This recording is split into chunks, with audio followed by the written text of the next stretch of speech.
on this very point. So Rishi's afternoon to you, by the way, James. I mean, the line is quite clear from Rishi Sunak. Mr. Hester has said sorry. End of. Yeah, and I hope that this can draw a line under it, right? This is not a pretty day in British politics by any stretch of the imagination. But you can take this angle in two different ways, right? You can have Labour going all holier than thou. Well, I think it's come out in recent hours that a chap called Dale Vince, who's one of their millionaire bankrollers, given the party £2.5 million, said that Hamas were freedom fighters. That we're going to have the same kind of cantering on about this with him, or the fact that Diane Abbott herself has said things like Chairman Mao, a man who is responsible for the deaths of more people with his evil communist ideology than anyone else in history, who did more good than bad. And the fact that Diane Abbott doesn't even have the Labour whip at the moment because she said that Jewish people can't experience racism. Or do we, instead of having made my political points there, do we all say, look, this is a part of the human condition. People say stupid things, they mess up, they make mistakes, they say horrible things, they get called out for it, they apologize, and then we move on. And things like forgiveness and grace, these ideas of forgiving people, even if they don't necessarily deserve to be forgiven straight away, is the way we build a society, rather than this kind of creeping council culture that means that someone says the wrong thing and that's it, done, they're out forever. It does make it very difficult. A couple of people have put the question to the Prime Minister and to other ministers, would you accept another 10 million from this man? Does that change the fabric of the moral debate here if they took money going forwards? It's a really good, interesting question that normally you would imagine would come up in a sort of a philosophy class, and you don't normally get to experience these things in real life, do you? I mean, I think that it's a strange argument to say that, right, you've done a bad thing, here, have £10 million back. So I think there's a bit of a moral hazard trap in there to begin with.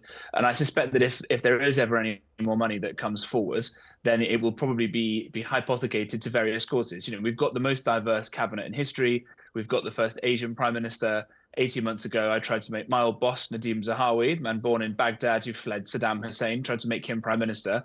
The Conservative Party has loads of very talented non-white MPs. Maybe more of the money that comes through, if it ever does come through, or some of this money goes towards helping those guys in their campaigns to get re-elected. Yeah, it comes at a bad time, though, doesn't it, when, you know, the Tory party are being accused of all sorts of things around this area. And I'm sure much of it, like mischief, and I would apply exactly the same to the Labour Party, much of it is either invented or, at the very least, hyperbole, a complete misrepresentation of reality, etc.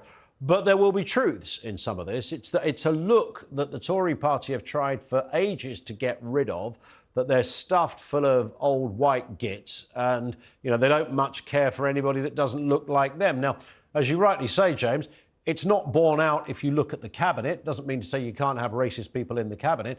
But broadly speaking, we're probably using some of the wrong terminology here. Human condition does mean people will make mistakes on both sides. The difficulty, if we go down that path of saying you've got to give the 10 million quid back, as we said at the beginning of the show with Asa Bennett, who was with us in the studio, you'd have to then go through all the things that various MPs have said, whether it's Angela Rayner's scum comment, whether it's back to Diane Abbott or something else. You'd have to go through all of that and bit by bit break them down. Yeah, absolutely. And, you know, as the good Lord said, to err is human and to forgive divine.